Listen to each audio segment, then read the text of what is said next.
Thank you, all 11 of you. Really cool.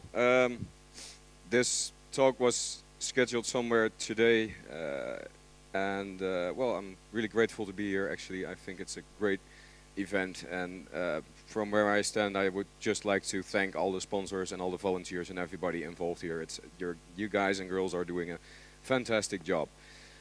All right, what I'm going to talk about, tale of cookies, and as much as I love to bake those things, we also have the electronic equivalent of them. I could do some recipes afterwards if somebody's interested, actually. But who am I? Actually, that's me. That's my car. I have my own company for 15 years by now. I've been doing a lot of stuff in open source, with open source software, basically a lot of web stuff, workshops, but I'm also business manager of a classical choir, which basically is my philosophy. You should do anything you're interested in, and if you can make money from that, that's cool. And then you can continue doing that. Drupal, actually this talk is a bit focused on the integration of Pweek, the statistics tool, with the Drupal CMS, or CMF as they like to call it. That's basically because that is my content management framework of choice, and I use that as an example, but Pweek is actually not Drupal specific or anything. You can use it even with SharePoint sites if you want. That is if you want to use SharePoint anyway. But I've been doing a lot of Drupal related talks recently, and this one is about cookies, as you have probably noticed. In the Netherlands, we have had the cookie law since 5th of June, and basically it's not specifically targeting cookies and stuff. It is the telecommunication law, which basically describes which pieces of information are regarded as personal information and which level of personal information is allowed to be stored in a certain format, and also which measures you have to take to prevent this information from leaking. But to focus on cookies, because it's a really handy example and it's hit the media pretty big. So there are, in the law right now, two types of cookies. You have functional cookies, which are, according to the law, a basic necessity. You may use these and simply inform your users and simply carry on using them. And there's the second part, there's analytics cookies.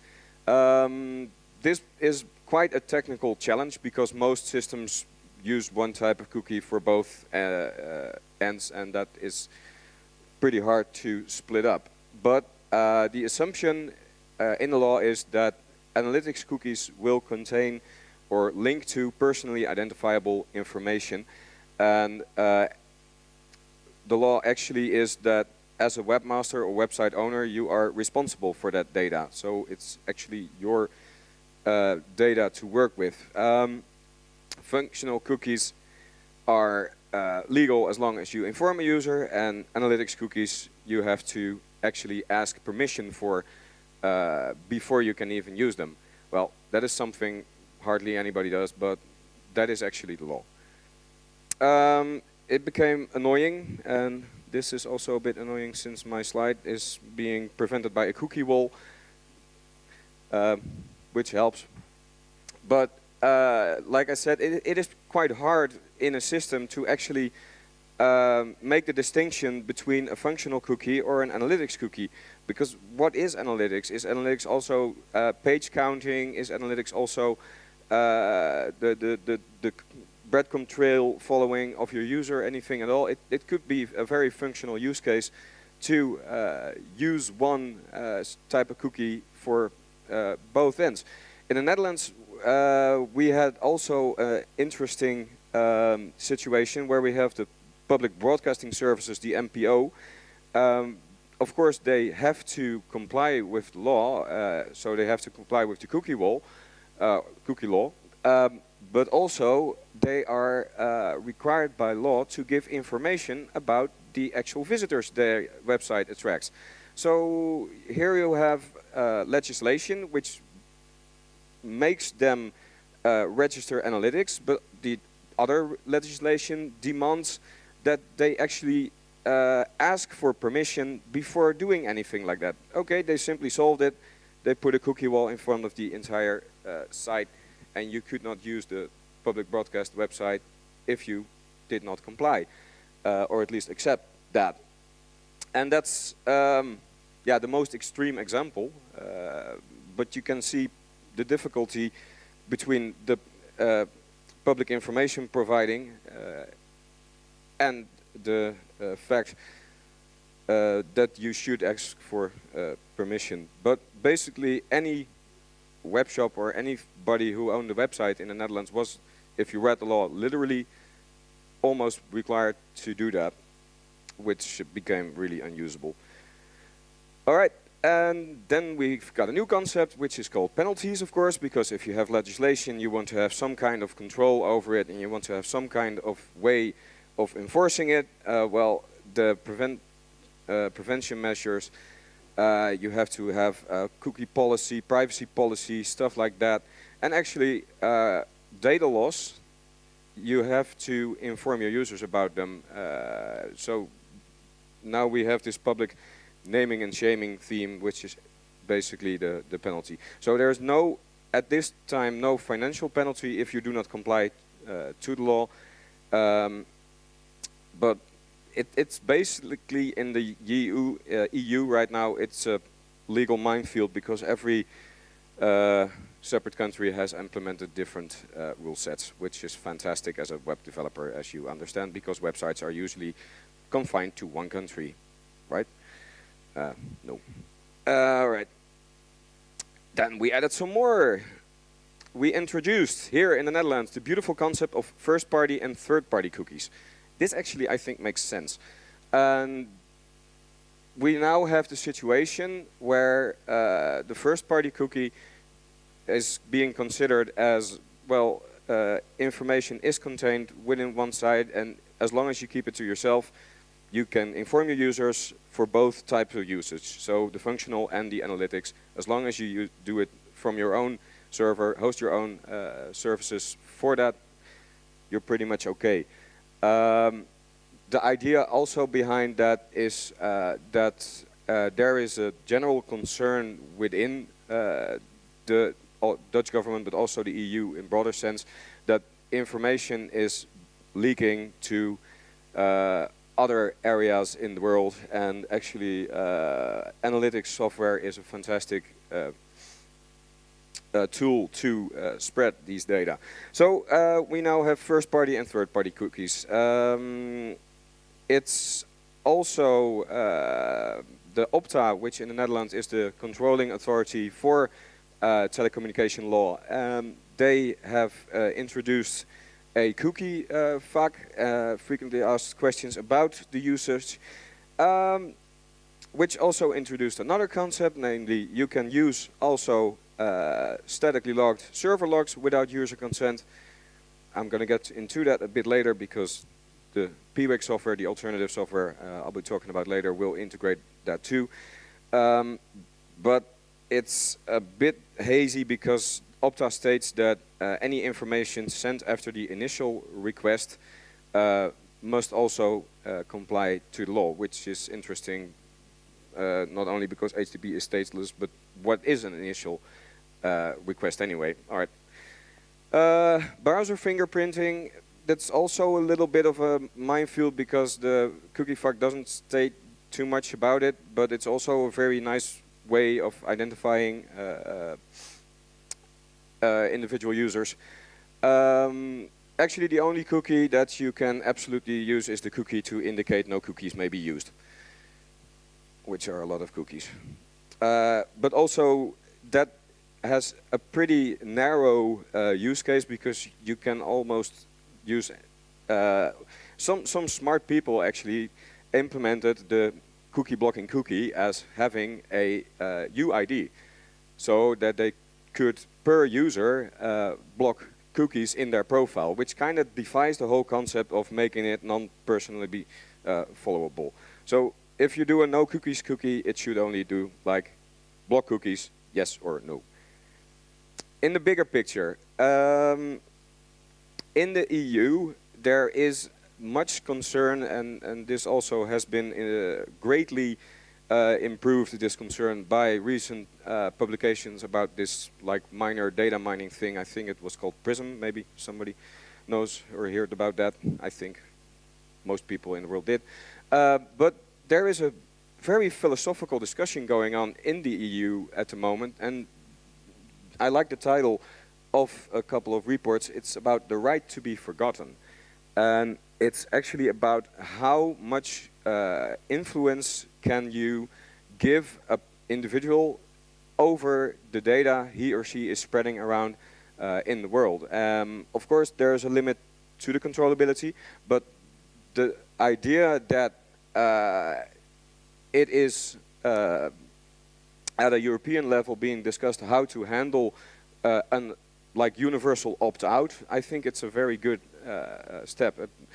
Also, the EU is also very concerned about the fact that a lot of data is stored outside of the EU's, and yeah, it's also from a business point of view, what we've basically been doing in the EU is like handing just about anything we have over to like Google and some other companies, which are basically not European based. So there's talk about European clouds, European infrastructure.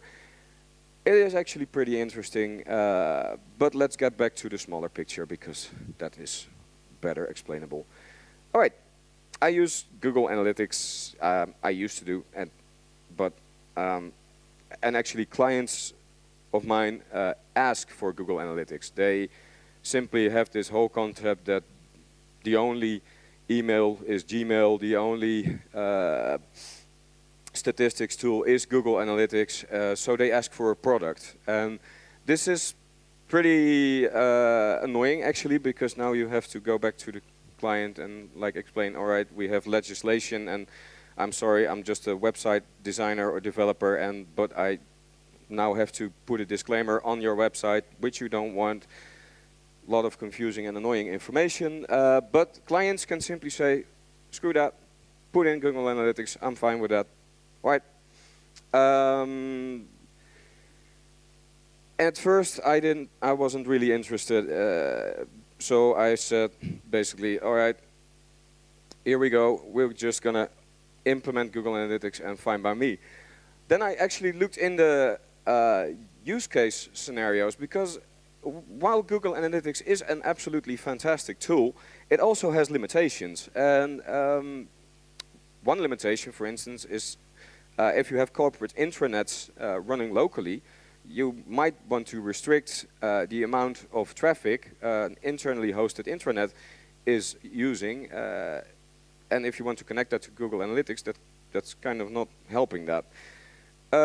So for intranets, you can pretty much use internal software, and I started researching other use cases as well.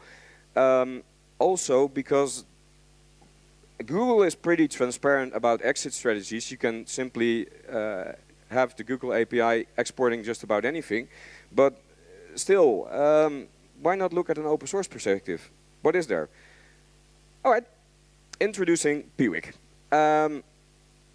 Actually, it's born out of the ashes of PHP. My visits, I don't know if anybody in here actually heard of that or has ever used it. It was horrendous, in my humble opinion, and they did a very nice job re-implementing it. It's built using Zen framework, all kind of normal architectural tools in the PHP world nowadays. It integrates really well with all common CMSs. It's actually really user-friendly. I will do a little demo later on, and it has a really nice concept of dragging and dropping reports. It looks also quite similar to Google Analytics for that matter, but most importantly, it stores your data on your own server. It's first party, and you can actually control it. And the best part is it's all stored in a MySQL database, so you can hook up a different kind of reporting engine like Jasper reports or something like that to generate other reports. I think it's actually quite nice. Well, AWStats, famous tool in the web hosting business. It's the best part from Pweek is actually that it's using cookies to make unique identifiable users, while AWStats uses IP addresses, and if you have like a corporate customer which runs in a proxy server, you basically have no idea what they're doing, and with Pweek actually you do. It does click paths.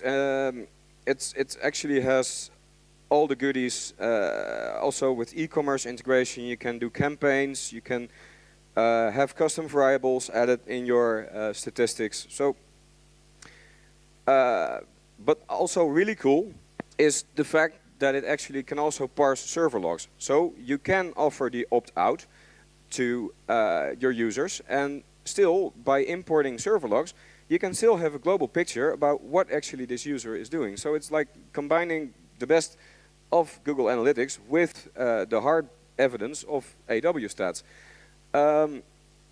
It also has, it was really developed with the current legislation in mind. So from the beginning there have been options like anonymized IP addresses, automatic purging of the data, and it's actually from the start has honored the do not track option, which basically nobody uses, but it's still there, and it's nice that somebody honors it. For the site managers, it offers a lot of functionality which a user can actually configure themselves, which is nice, I can assure you, and I will show it a bit later. Are there alternatives? Yep, there are. We have like Open Web Analytics.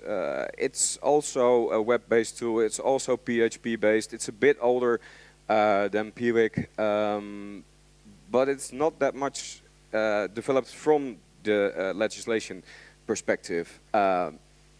So then you have Crawltrack, which is a really interesting thing because it actually claims to be like whole site security and analytics platform. It claims it can prevent hacks and do stuff like that. I really don't know if I want my analytics tool to have any kind of security device. I prefer mod security for that reason actually. But okay, we have Crawltracks, and then we have of course AWStats, Webalizers, W3 Perl. They are all local software running on the server, and I think that probably Apollo 11 had a more intuitive interface than most of the tools here. Drupal integration, there's a module for that, of course. The integration part is really simple. You enable the module, actually that's the same for also Joomla and WordPress. So a little snippet of JavaScript is being inserted into your theme. You only have to point the module to your server implementation. So it's not harder to implement than Google Analytics or any other analytics tool. The integration with Drupal is really nice. You get reports from Pweek in your administration interface in Drupal. So your site editors have the reports from Pweek at their fingertips when they're working with the platform, which comes really in handy because if they want to do like keyword search engine keyword comparison, they don't have to leave the content management platform to get the information. They can get it directly there. You still need some module in Drupal like cookie control to inform the user or ask for permission. That's something that Pweek model does not do, but basically it does a lot. In the Drupal module, I'm not sure what's happening now. Still here? Yeah, all right, I haven't been electrocuted, so I guess it's okay. Inside Drupal, you have all the standard reports, visitors, the trends, the click paths your user is following, and you can also define actions which you want to follow for the user, like entry and exit pages, which is really useful if you have an e-commerce site, of course, because you want to see how a user gets onto your site and how the user is searching or looking in your site and what paths it's following. But I think it's about time to maybe do a little, show a little demoing here. So I'm just going to do that. And I think it was already here. Yep, it is. I'm not sure if it's visible actually. And if I could request a little assistance on this particular matter, then that would be really nice.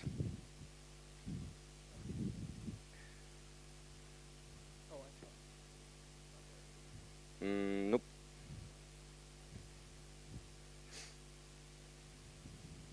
It's, I think we have to opt in to see it here. Nope, not yet.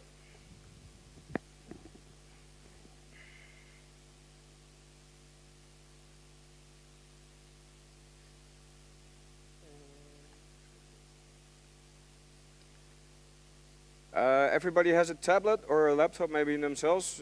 Maybe you guys can go. Oh, you're all right.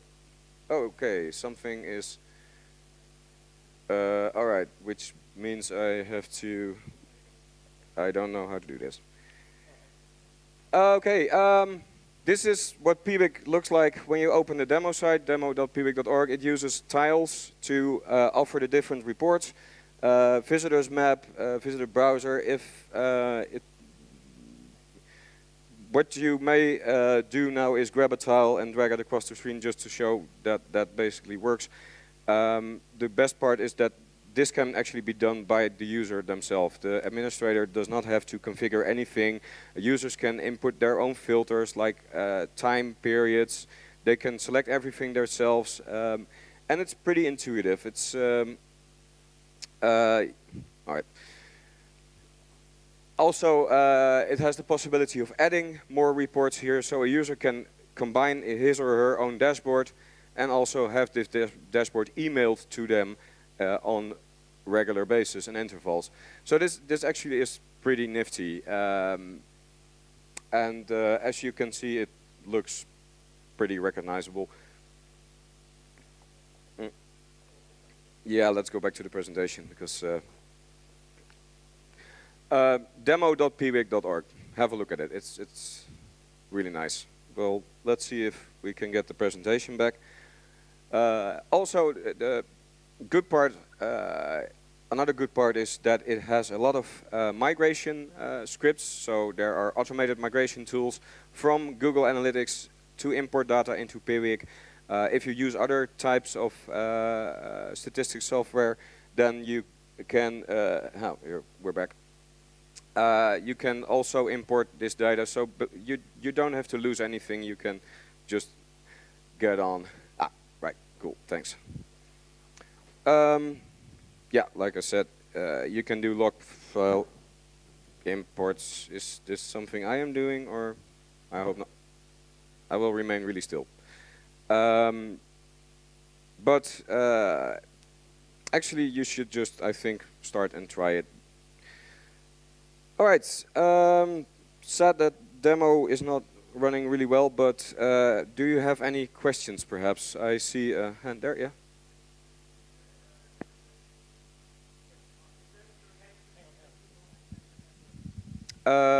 You can do that. The question was, is there integration with Google AdWords or other platforms like that? Not out of the box, but you can use custom variables. So in your campaigns, in the URLs that you are using to click from the ads to your website, you can embed variables, which will be picked up by Pweek and then shown as different reports. So yes, you can do that.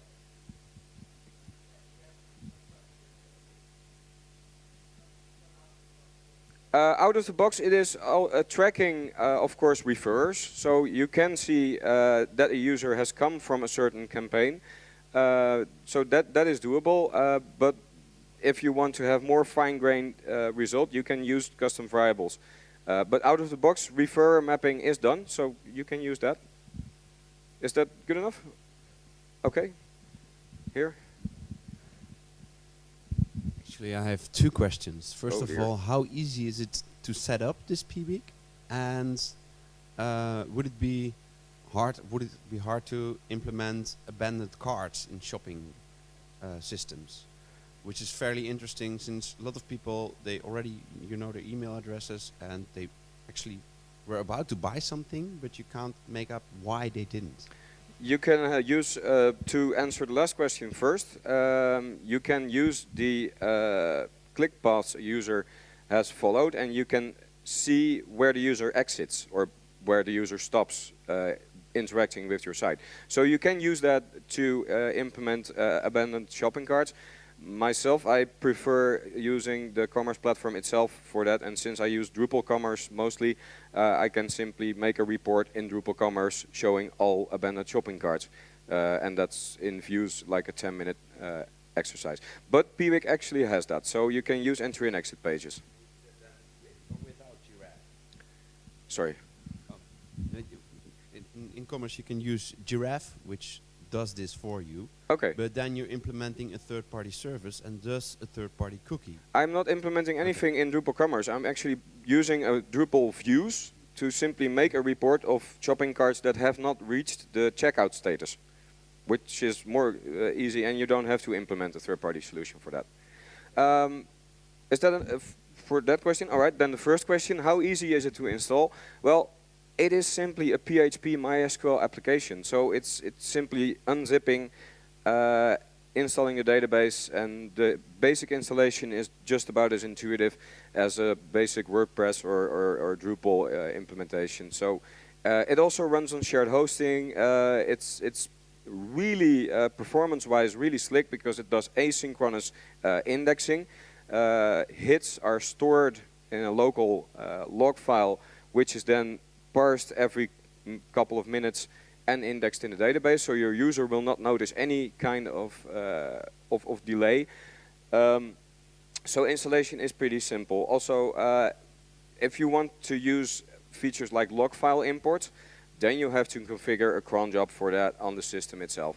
But as long as you use the basic web analytics stuff, you can simply install it in your web root, install the MySQL database, and it runs beautifully. All right. Any other questions? Over there. Coming.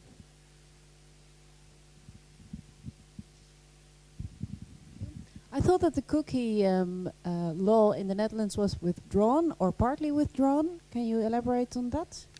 The cookie law in the Netherlands is still in effect. There have been a couple of really confusing signals given by the government. There was a letter from Minister Kamp from December which introduced the concept of first-party and third-party cookies, and which also mentioned that the law would be rewritten somewhere soon. As of today, there is actual work being done on rewriting the law to make it a little less brain-dead, but still it is in effect the way it is, and which basically means it's pretty much unimplementable.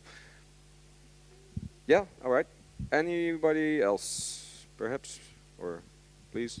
Am I missing anything? No. All right. Okay. Then you have a question. All right, cool. So now you have some more time to think of more questions. You talked about very tight integration between this tool and Drupal. How does it integrate with other CMSs?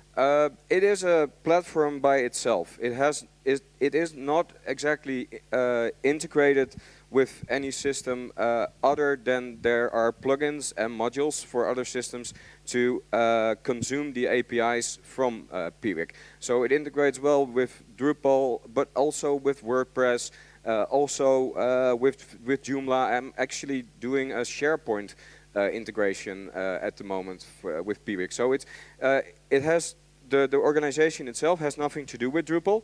I chose Drupal as my own content management system of choice, and to at least to tell you about the level of integration that is possible. But it works with all major CMS. Okay. Okay. Any other questions? No? All right, on that note, then I'll say thank you to hcderaad, and let's have a round of applause for him. Thanks for staying.